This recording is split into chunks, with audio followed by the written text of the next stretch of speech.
July 21st marks the 30th anniversary of the release of Guns N' Roses' legendary album, Appetite for Destruction. You can go to Loudwire's YouTube channel right now and watch an exclusive documentary featuring interviews with Slash, Duff McKagan, Chris Jericho, Mike Portnoy, and other stars talking about the album. And here are my thoughts about GNR and the album that saved rock and roll. The first time I heard Appetite for Destruction, I was 11 years old. I grew up in a very small town. It was called Ortonville, Minnesota. And I was flipping through the channels. We had very few cable channels at the time. And Welcome to the Jungle came on the TV. And I couldn't believe my eyes. I look at this band with the hair and smoking the cigarettes and the music. It was absolutely unbelievable. It was raw. It was gritty. It was sleazy. And it was straight from Hollywood, California. And I remember watching that video, Welcome to the Jungle, and that's when I realized I wanted to be a rock star. I wanted to be in a band just like that. I wanted to be with Axl and Duff and Izzy and Slash and Steven. Unfortunately for me, though, I got into radio instead.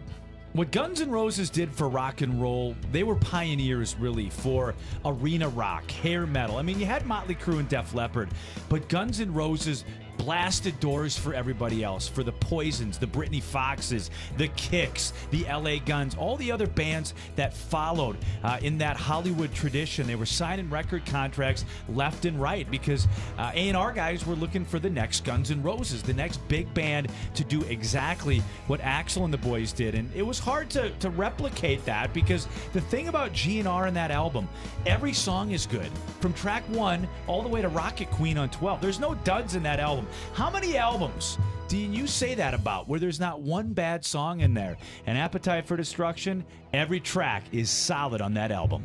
You know, our radio station here, 94.1 KRNA, we still play probably 4 of the tracks off Appetite for Destruction in regular rotation. We're classic rock that rocks, but we play Paradise City, Sweet Child O' Mine, Welcome to the Jungle, and I slip some of the B-sides in there too, the ones that I am okay to play, that don't have any swear words in it or anything like that. But that album, after 30 years, we still play it on the radio here at 94.1 KRNA, and that's saying something. And it's almost like a fine, wine. That album, it almost gets better year after year. But it's hard to believe it's been 30. So when I go back to being a kid, it's like we saw the video, we bought the cassette, we wore out the cassette. But what I really remember is when MTV aired Live at the Ritz, and essentially the band only had the songs from that album, and they played the album in its entirety. And that was my first time of watching these guys live, and I couldn't believe my eyes. The makeup, the scarves, the sunglasses, and they sounded so good. If you go back and listen to that album or listen to that recording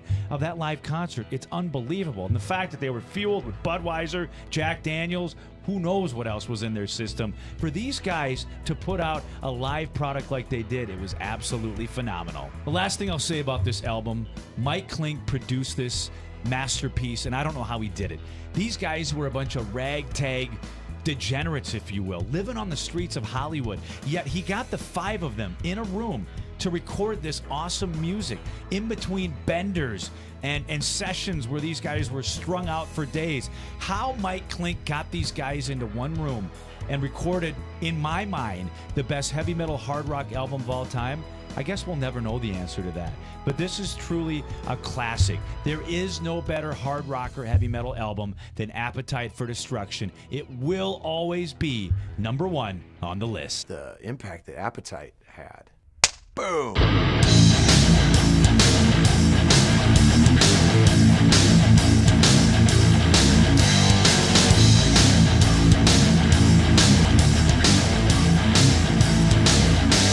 One of the best albums in rock history. Cracked down the entire system, changed everything, and it was f***ing perfect.